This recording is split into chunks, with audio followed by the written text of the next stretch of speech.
Podemos decir que la vida surge a partir de un proceso de incremento gradual de los niveles de complejidad, de información, de conocimiento, de individualidad, de singularidad y de diversidad. Donde no hay diversidad, no hay vida. Buenos días, gracias por estar aquí. Hay que reconocer que esta frase me quedó muy chula. Al terminar el evento de Bilbao me vinieron unos amigos y me dijeron: esa frase te ha quedado niquelada. Pero dinos una cosa, ¿eso realmente significa algo? ¿Eso tiene algún sentido? ¿O es una de esas frases poéticas que tú sueles decir? Y yo les dije: no, eso tiene mucho fundamento. ¿Ah, sí? Pues en el próximo encuentro de Futuro Singular nos lo tienes que explicar. Y aquí estoy, continuando con este viaje fantástico que representa Futuro Singular. Y hoy vengo plenamente decidido a convenceros de 3 ideas fundamentales.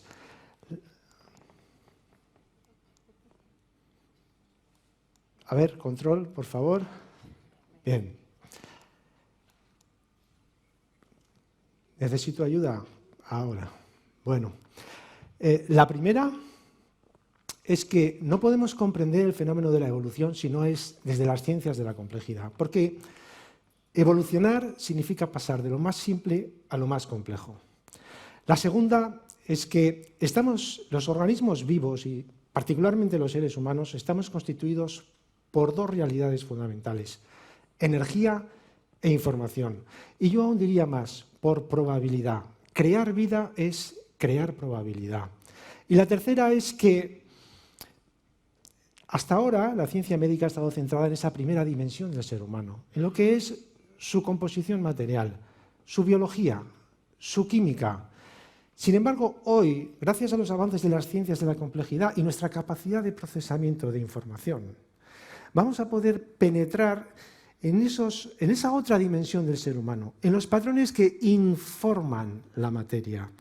Pero antes de continuar, como algunos de vosotros no pudisteis estar en Bilbao o no pudisteis asistir a encuentros anteriores de Futuro Singular, me vais a permitir que recapitulemos, que hagamos un resumen de las conclusiones a las que llegamos en eventos anteriores. En primer lugar, dijimos: el estado de la técnica, en cada momento, en cada etapa de la historia de la humanidad, el estado de la técnica ha determinado nuestra visión del ser humano y del universo que le rodea. Es evidente que estamos viviendo una revolución tecnológica sin precedentes. Esto va a traer consigo un nuevo paradigma científico, y un nuevo paradigma científico va a traer consigo una nueva visión del ser humano y del universo que le rodea. Y una nueva visión del ser humano va a traer consigo una nueva interpretación del hecho de la discapacidad. El paradigma antiguo nos describió un mundo estático, en permanente búsqueda de la estabilidad, de la inmutabilidad, del equilibrio. Un mundo dominado por procesos reversibles. El paradigma nuevo, el paradigma que surge a partir de la ciencia del siglo XX, nos describe un mundo dinámico, en permanente cambio y transformación. Es un mundo que ya no está dominado por procesos reversibles, sino que la gran mayoría de los procesos en la naturaleza son irreversibles. La tecnología, además, está conectando el mundo. Y un mundo extraordinariamente más interconectado es un mundo exponencialmente más complejo. Y esa complejidad creciente del hábitat en el que vivimos está estresando nuestra mente, porque nuestra mente es eso. Es el elemento que gestiona la relación entre el individuo y el mundo. Pero el mundo conectado también nos va a permitir acceder a una multitud de datos. Datos sobre el individuo y sobre el entorno en el que desarrolla su existencia. Datos que van a ser masivos, ubicuos, diversos y continuos. Y esto nos va a permitir llevar a cabo una intervención extraordinariamente más holística, más sistémica, más ecológica y radicalmente más personalizada. Pero hoy la tecnología no está haciendo esto. La tecnología no personaliza. Porque hoy más que nunca, los sistemas de Big Data se están empleando para segmentar, para clasificar, para categorizar, para etiquetar a las personas, para cosificar a las personas y reducirlas a un mero algoritmo. Pero etiquetar no es personalizar. Porque para personalizar hay que tener una idea clara de lo que significa ser persona. Como dice Cathy O'Neil, una experta norteamericana en Big Data, no podemos defender sistemas que nos clasifican en castas y nos tratan de forma diferente. Así que en ATA nos hacemos una pregunta. ¿Cómo habría de ser la institución social para un mundo tecnológico, para un mundo conectado, para un mundo incierto? ¿Cómo habría de ser, cómo deberíamos desarrollar la tecnología que sustente la acción de una institución social en un mundo complejo? ¿Cómo podemos desarrollar el sistema de provisión de soluciones y servicios que sustente la acción de una institución social que opera en un mundo incierto, un mundo dinámico? Y la primera dificultad que tenemos para contestar a esta pregunta, la primera dificultad que tenemos para comprender lo que significa un mundo complejo, radica en nuestras propias limitaciones psicofísicas. Porque el ser humano no está biológicamente diseñado para aprender, para capturar la realidad tal como se nos presenta. Necesitamos fragmentarla, necesitamos descomponerla en sus partes para poder interactuar con ella. Como diría el neurólogo español, afincado en los Estados Unidos, Joaquín Fuster, el proceso de percepción es un proceso de categorización. Pero hoy sabemos que los sistemas complejos producen propiedades que son distintas de las propiedades de sus partes constituyentes. Por eso tenemos tantas dificultades para imaginar, para comprender cómo son los patrones que rigen el funcionamiento de los organismos vivos. Necesitamos avanzar hacia una nueva comprensión de lo que significa el organismo humano entendido como un todo. Y para eso necesitamos comprender, necesitamos aprender cómo es esa relación entre la mente y el organismo físico. Y necesitamos avanzar también hacia una comprensión de lo que significa la relación entre el individuo y el ambiente. Necesitamos, en suma, avanzar hacia una nueva forma de hacer ciencia, que nos aproxime hacia una forma de interpretar la realidad completamente diferente. Esto no es una crítica a la ciencia tradicional, ¿vale? Este verano, sin ir más lejos, me leí este libro. Me lo recomendó Gurutzli Linazasoro, el neurólogo que estuvo con nosotros en Bilbao. Es un libro extraordinario. Su autor, Eric Kandel, Premio Nobel de Medicina y de Fisiología, cuenta, a lo largo del libro, nos va contando toda su trayectoria vital.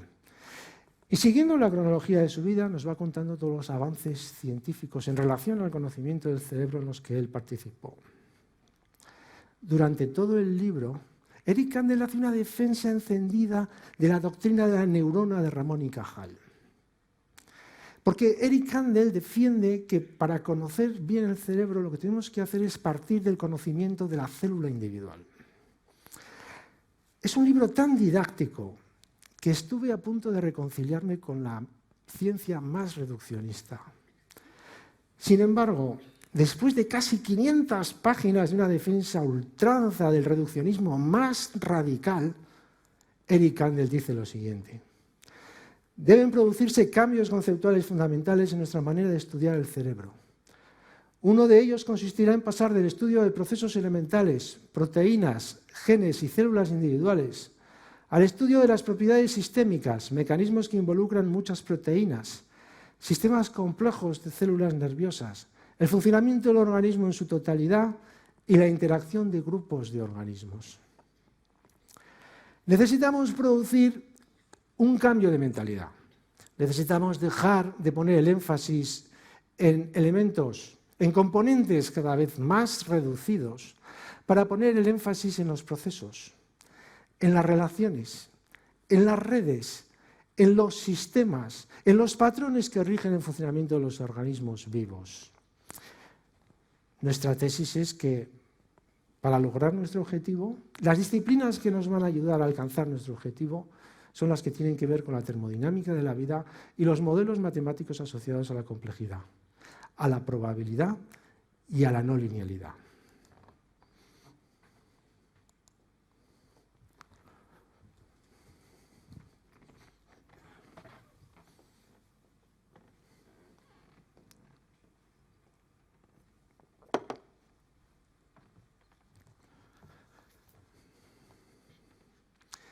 Bien, antes de entrar en harina, me vais a permitir que os cuente un chascarrillo. Iba yo el otro día por la calle y me encontré con un amigo. Mi amigo es un físico muy ilustre, es un físico muy importante. Dirige los proyectos de investigación en una de las universidades más importantes del extranjero. Cuando lo encontré le dije, mira, voy a aprovechar la ocasión, ya que te voy a hacer una pregunta, porque tengo una duda que me corroe. ¿Cómo es posible que de la materia inerte pudiera surgir la vida? Y entonces mi amigo me dijo, mira, para entender cómo surge la vida de la materia inerte, lo primero que tenemos que entender es que la vida es una propiedad emergente. Y para entender esto tenemos que remitirnos a la disciplina de la termodinámica. Y entonces me empezó a explicar. En la naturaleza, las cosas tienden a producirse de una determinada manera. O como diría el filósofo norteamericano Charles Sanders Peirce, las cosas tienden a caer en hábitos. Normalmente siguiendo los dictados del segundo principio de la termodinámica y la tendencia general del universo al desorden, a la entropía, al equilibrio térmico y a la muerte. Cuando un proceso termodinámico se produce espontáneamente siguiendo la tendencia general del universo, decimos que es un proceso ortógrado. Cuando un proceso termodinámico se produce en contra de la tendencia espontánea del universo, decimos que es un proceso contrágrado. En realidad los procesos contrágrados no existen. Lo que ocurre es que cuando dos procesos termodinámicos se confrontan, decimos que son contrágrados el uno con respecto al otro. Pues bien, cuando dos procesos termodinámicos contrágrados se oponen y se restringen mutuamente, emerge una realidad nueva. Surge un proceso morfodinámico, surge una forma, una estructura, un orden. El ejemplo más claro de cómo la termodinámica crea orden en la naturaleza, el ejemplo más tradicional, es el de las células de Bernard, ¿no? Pues bien, cuando dos procesos morfodinámicos se oponen y se restringen mutuamente de forma sinérgica, emerge una realidad nueva. Surge un proceso teleodinámico, surge una función, una funcionalidad. Yo, al llegar a este punto, le dije a mi amigo, mira, todo esto está muy bien, pero para mí esto es muy abstracto, por no decir obtuso, ¿no? Y yo lo que necesito saber es eso que surge, esa cosa que surge nueva, ¿cuál es el sustrato que soporta esa nueva realidad? O dicho de otra manera, ¿cuál es la materia de la que están hechos los sueños? Y entonces mi amigo me dijo, lo que surge es un orden macroscópico a partir de la interacción dinámica de las partículas microscópicas. Lo que surge es un patrón organizativo, lo que surge es información. Y entonces yo me vine arriba y le dije, bueno, pero para que surja información tiene que haber un sustrato, tiene que haber una molécula de ADN, o tiene que haber papel y tinta, o tiene que haber impulsos eléctricos, algo tiene que haber.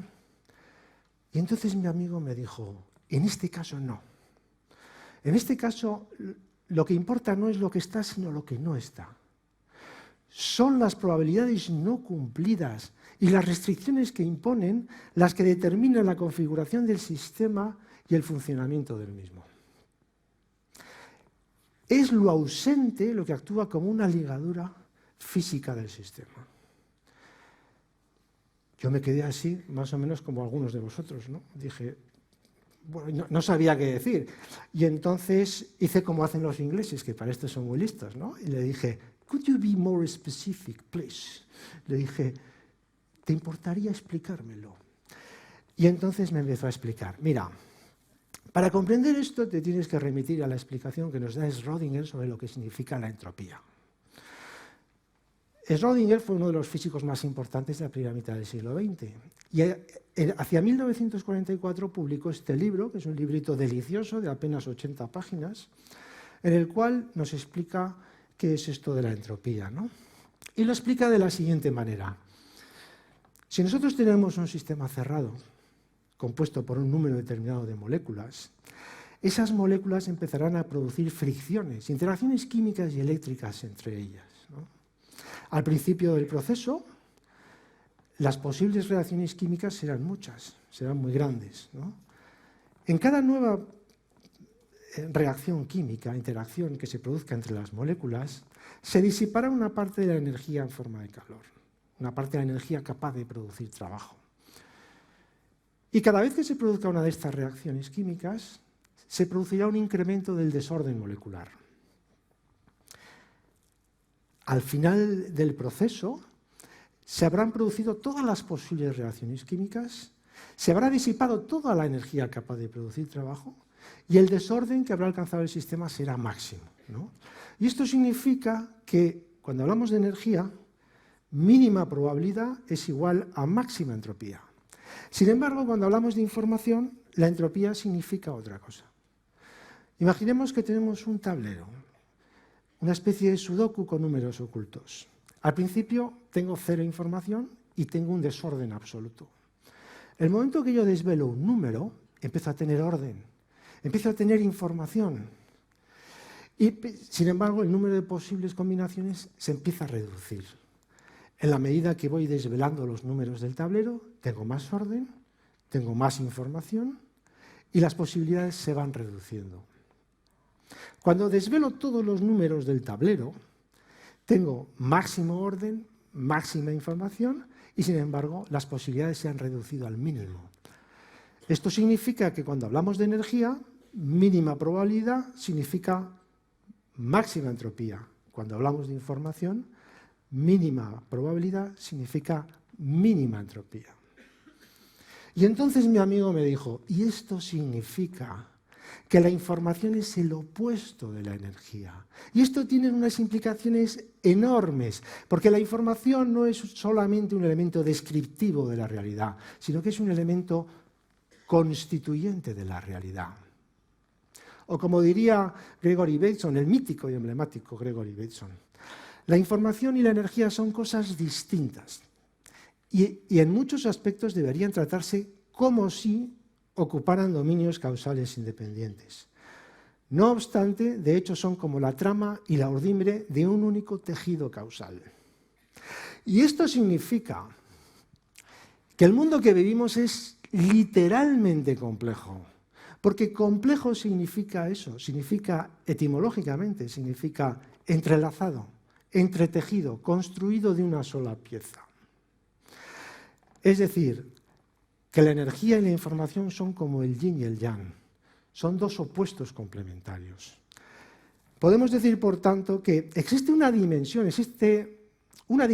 de los seres vivos, de los organismos vivos, que no es material, pero es real.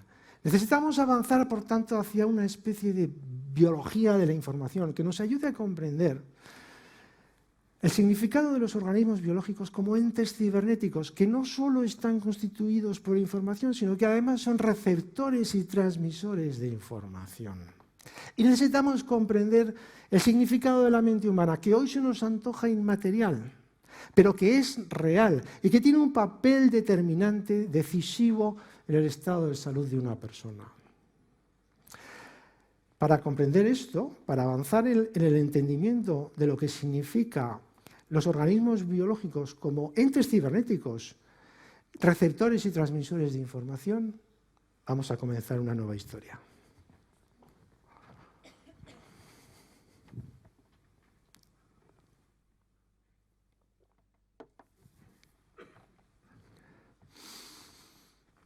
Esto que vemos aquí es una célula procariota. Es el organismo más básico, más primitivo, más antiguo de todo el planeta. Tiene una antigüedad de más de 3.500 millones de años.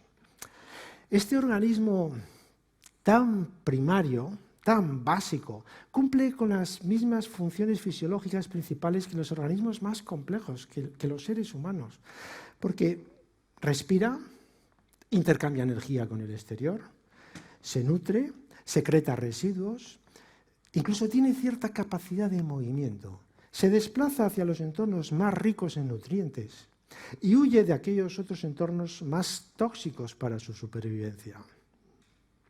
Esta bacteria es muy lista. Es capaz de reconocer aquellas otras bacterias más próximas genéticamente. Y junto a sus primas, crean colonias cuyo comportamiento nos recuerda mucho a los mecanismos de colaboración y de cooperación social de los seres humanos. Para que un organismo así pudiera surgir, fue necesaria una primera revolución en el camino de la evolución. Fue necesaria la aparición de la membrana. Y es lógico, porque los seres vivos somos estructuras disipativas, somos entes estructuralmente cerrados, pero energéticamente abiertos. Y somos organismos que intercambiamos energía con el exterior para producir un orden interno que nos permita soslayar el segundo principio de la termodinámica y combatir la tendencia general del universo al desorden, a la entropía, al equilibrio térmico y a la muerte. Pero hacer esto, crear una suerte de autocontención, intercambiar energía con el exterior, producir un orden interno, soslayar el segundo principio de la termodinámica y combatir la tendencia general del universo a la entropía, al desorden, al equilibrio térmico y a la muerte. Para hacer esto hace falta mucha inteligencia, mucha inteligencia. Y es evidente que estos organismos no tienen cerebro. La inteligencia de estos organismos está en las proteínas integrales de membrana, que pueden ser de distintos tipos. Algunas son efectoras y otras son receptoras. Las proteínas integrales de membrana receptoras vibran como diapasones. Algunas miran hacia afuera y a través de esas vibraciones captan los estímulos electroquímicos y reciben información del estado en que se encuentra la temperatura, la presión y la composición química del entorno.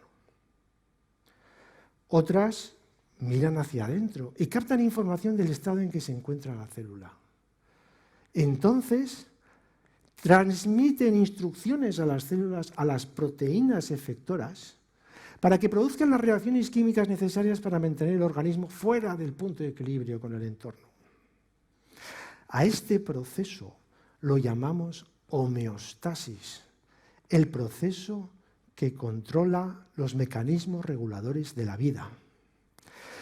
Y entonces, en un proceso de incremento gradual de los niveles de complejidad, la célula procariota dio lugar a la célula eucariota, y después la célula eucariota, a través de nuevas simbiosis, dio lugar a los organismos pluricelulares. Y entonces tuvimos un problema. Y es que las células que se encontraban en el interior no tenían acceso a la información del exterior.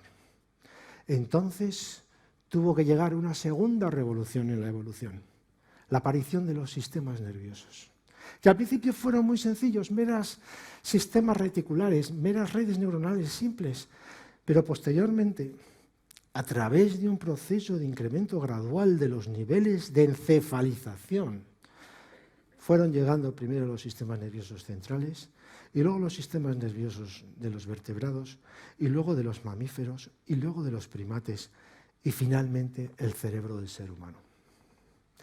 Como dice Joaquín Fuster, la mente humana es el sistema complejo adaptativo más sofisticado de todo el universo conocido. La mente humana es el sistema más sofisticado desarrollado por la evolución para la gestión de la homeostasis, el proceso que controla los mecanismos reguladores de la vida. Y así es como Antonio Damasio, uno de los neurocientíficos con mayor prestigio de toda la comunidad internacional, nos habla de la homeostasis extendida. Porque en un momento dado llegó una nueva revolución, la revolución del cerebro social. Unas mutaciones entre el lóbulo temporal y el lóbulo parietal y el lóbulo temporal y en el surco temporal superior y en otras estructuras del cerebro dio lugar a la capacidad de la empatía, la capacidad de ponernos en los zapatos del otro, en la capacidad de sentir lo que siente el otro. Y dieron lugar también a la teoría de la mente, la capacidad de comprender lo que el otro está pensando. Y eso multiplicó la capacidad, la principal ventaja competitiva del Homo sapiens, la capacidad de colaborar y cooperar socialmente. Por eso Antonio Damasio nos habla de la homeostasis extendida, porque se extiende fuera del organismo y a través de la inclusión y la participación social modificamos los acontecimientos del entorno para nuestra supervivencia y para nuestro bienestar.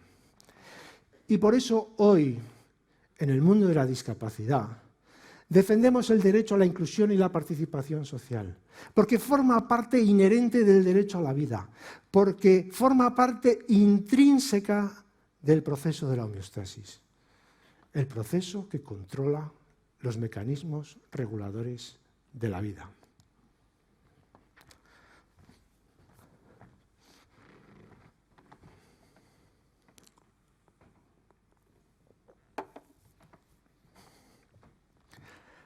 Hasta ahora hemos visto tres cosas. Somos estructuras disipativas que intercambiamos energía con el exterior. Somos entes cibernéticos, que estamos en un proceso continuo de retroalimentación de información con el exterior. Y somos organismos sociales, que necesitamos colaborar y cooperar socialmente para nuestra supervivencia.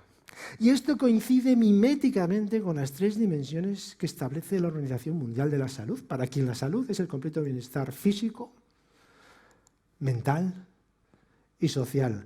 Y hasta ahora esto nos parecían tres dominios independientes, pero ahora hemos encontrado un marco conceptual que nos permite unificar estas tres dimensiones a través del proceso de la homeostasis. ¿Pero qué está ocurriendo hoy? Hoy lo que está ocurriendo es que la tecnología está conectando el mundo. Y un mundo extraordinariamente más interconectado, decíamos antes, es un mundo exponencialmente más complejo. Y esa complejidad creciente del hábitat en el que vivimos está alterando la forma en que nuestro cerebro se comunica con el mundo. Estamos alterando la forma en que producimos la sinapsis y la forma en que producimos nuestras conexiones neuronales. Puede ser un poco controvertido afirmar que estamos modificando nuestra anatomía cerebral, pero lo que ya nadie duda es que estamos modificando la performance del cerebro, la forma en que el cerebro se comunica con el exterior. Y esto puede estar detrás de la emergencia de una serie de problemas que venimos viviendo de forma cada vez más creciente, relacionados con el estado mental, problemas de sueño, problemas de ansiedad, problemas de memoria, problemas de concentración, problemas de hiperactividad, trastornos de conducta, trastornos del comportamiento, trastornos de la alimentación y tantos otros. Incluso podría estar detrás también de la emergencia de una serie de patologías neurodegenerativas, como el Parkinson, el Alzheimer, la esclerosis múltiple, enfermedades neuromusculares, el mal de Huntington, etcétera, ¿no? En el siglo XX, los principales problemas médicos que tuvimos que afrontar fueron problemas relacionados con enfermedades transmisibles. Eran enfermedades cuya etiología traía a causa factores patógenos. En el siglo XXI, el gran reto al que nos tenemos que enfrentar es la emergencia de enfermedades cuya etiología no trae causa en factores patógenos, sino en factores ambientales. Según algunos estudios, el sistema sanitario formal, tal como lo entendemos, impacta sobre el 10% de los determinantes de la salud de una persona. Otro 27% de los factores determinantes de la salud de una persona tienen que ver con su genómica, con su herencia, y un 63% restante de los factores determinantes de la salud de una persona tienen que ver con su estilo de vida, con su conducta, con su comportamiento, con sus factores psicosociales y con sus factores ambientales, incluso con la cultura. Es decir, tienen que ver con la forma en la que la persona se relaciona con el mundo. Así que la pregunta que nos hacemos es, ¿cómo podemos crear una institución social capaz de impactar en ese 63% de factores que determinan la salud de una persona? Y la respuesta estará en la tecnología, porque estamos creando una piel que cubre el mundo y que está monitorizando y está sensorizando a la persona y el entorno en el que vive. O, como diría proféticamente, de forma muy clarividente, Teilhard de Chardin hace más de 70 años, la radio, la televisión y las computadoras crearán una noosfera, una membrana electrónica que cubrirá la Tierra y conectará a toda la humanidad en un único sistema nervioso. Y esto lo dijo mucho antes de inventarse Internet. Pero para mí la palabra clave, la expresión clave es esta, sistema nervioso. Porque si a la homeostasis biológica le siguió la homeostasis social, hoy la homeostasis tecnológica va a tomar el relevo. Así que, claro, entonces yo me hago otra nueva pregunta. ¿En qué tipo de institución podemos confiar para que gestione nuestra homeostasis? El proceso que controla los mecanismos reguladores de la vida. ¿Cómo podemos crear una institución social acorde con el estado de la ciencia y la tecnología que vivimos? ¿Cómo podemos crear una institución social para un mundo tecnológico, para un mundo conectado, para un mundo complejo, para un mundo incierto, para un mundo dinámico? Sobre todo esto es sobre lo que vamos a hablar con algunos de los mejores expertos a nivel mundial. Espero que os guste. Gracias.